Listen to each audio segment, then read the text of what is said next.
In the January 2022 Rye Civic News, we're going to give you the top 10 highlights, and Alex Herlihy, Vice President of the Civic League, is going to give you the history of Parsons Field, where 151 families joined together to help preserve this marvelous place. Happy New Year from the Rye Civic League. See, Happy New Year. We're standing here at Parsons Field.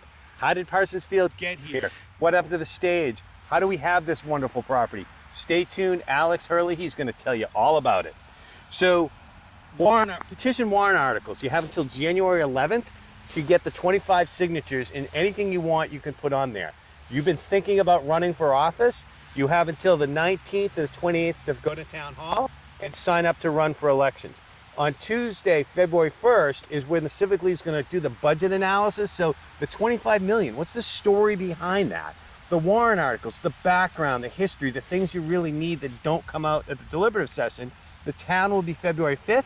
The school will be Tuesday, February 8th.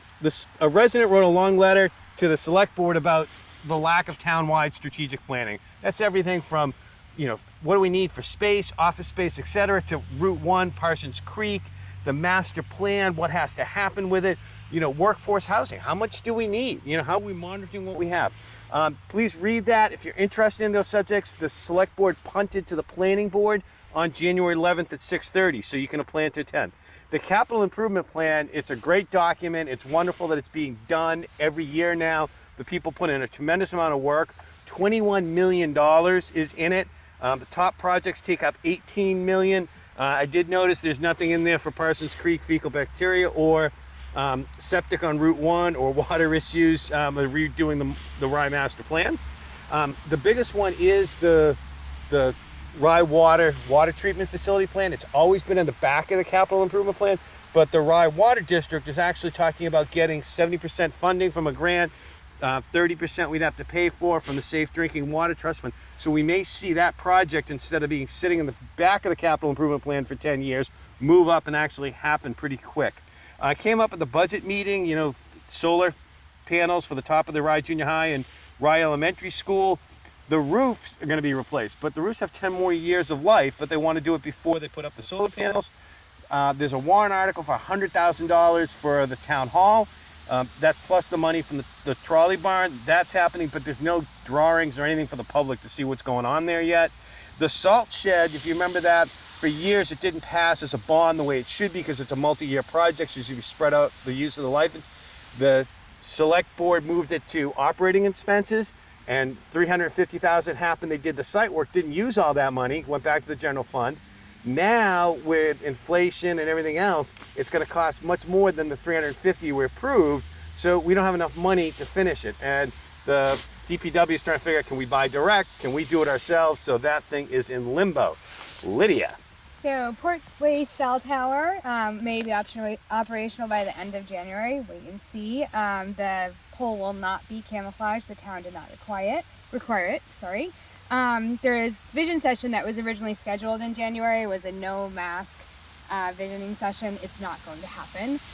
There was a great session in November where we all filled out a SWOT together in teams, but you can fill out that SWOT survey online. There'll be a link in the Civic News.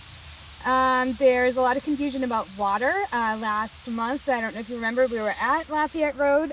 There's a bunch of new developments going in there, and there's confusion about what has been approved, what hasn't been approved. There's a workshop that's coming on the 6th. That might be interesting to dial into. Also, speaking of variances, ZBA December 1st approved 27 variances for one applicant. More on that. That's down by, that's on Harbor Road, I believe, right? And we did do the trends for 2021, and we plan to do the trends 2011 through 2021 if we can by the time the end of February comes around. February 1st. Sorry, beginning of February. There it is. Oh, and somebody's going to be looking for a special exception at the end of White Horse Drive, 5 White Horse Drive. They filled in 1,550 square feet of wetlands. We'll be seeing them at ZBA in the near future. Rye Community Power had a workshop. There'll be another one. I forget the date. January 20th. January 20th. The warrant article was approved. That's very interesting. Go to that if you can. And finally, in sad news, the current elementary school principal Susan Lowe announced her retirement, so we'll be looking for someone to replace her if we possibly can. Back to you. And town buildings now have a mask mandate. It will be required. In the Civic News, I mentioned the barn restoration did make the top 10, but there's a lot of good links to that. And don't forget warrant articles February 1st, and stick around because you're going to learn a lot about Parsons Creek. Field. Parsons Field. This is not a stinky creek. Good morning, I'm Alex Herlihy, Vice President of the Civic League, and I'm standing at the entrance to historic Parsons Field. And I'd just like to give you a brief history of how the town came to acquire this land. This was owned by the historic Parsons family. The house was built in 1757 before the Revolution, and the Parsons family lived here right up until the late 70s. Esther Parsons was living here alone. She decided to move back to Illinois. She let the town use this field for all the wonderful bicentennial celebration in 1976. I wanted you to see Esther Parsons. Here she is in the bicentennial. And after the town purchased Parsons Park, a plaque was inserted on this boulder in the corner of the field, which unfortunately not too many people see. Right now, the plaque has been removed for the last 2 years. I will speak to DPW about getting it put back here. It was probably being restored. And what the plaque says is, Parsons Field, commemorating the Parsons family who settled this land and the efforts of 151 families of Rye who, in 1978, spearheaded a movement to preserve the land to be held in perpetuity as open space for a town common for the benefit of Rye residents. After that, she wanted to sell the land. 151 families in Rye formed a Parsons Park Corporation and negotiated with Esther, and she wanted this to succeed. So the plan was the corporation would raise the down payment of $50,000. So those 151 families did come up with that amount. And the whole purpose here was to ultimately get this land to the town. Otherwise, it would turn into a large housing development from the field all the way down to the rec area, because that's how big this land is, over 50 acres. And so there were, in the late 70s, there was one proposal to sell, the Parsons Park Corporation owned the property at that point with the down payment, and we wanted to turn around and sell the whole thing to the town, the field, the forest, and the house. It was a close vote. It needed 60 votes. It lost, I think, by 15 votes. It's all in the town reports at that time. So then the corporation went back. This is a nonprofit corporation, and went back and decided to sell the land in parcels.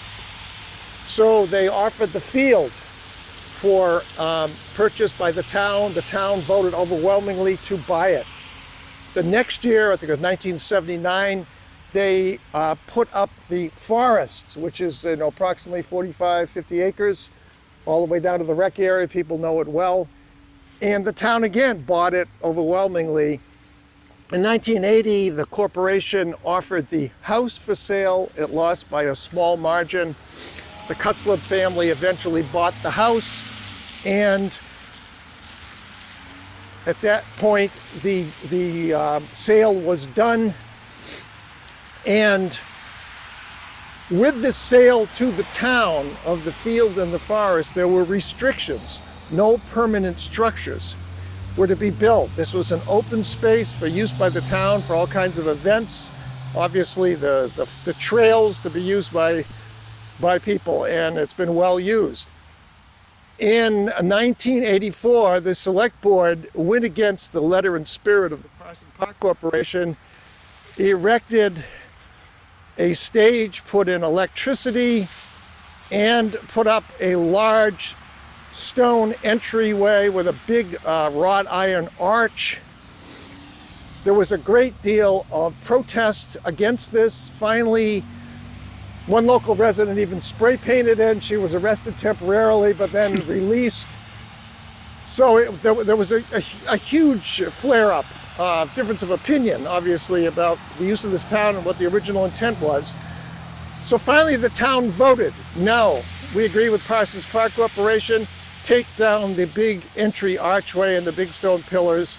And so that's why we have the original stone entryway today.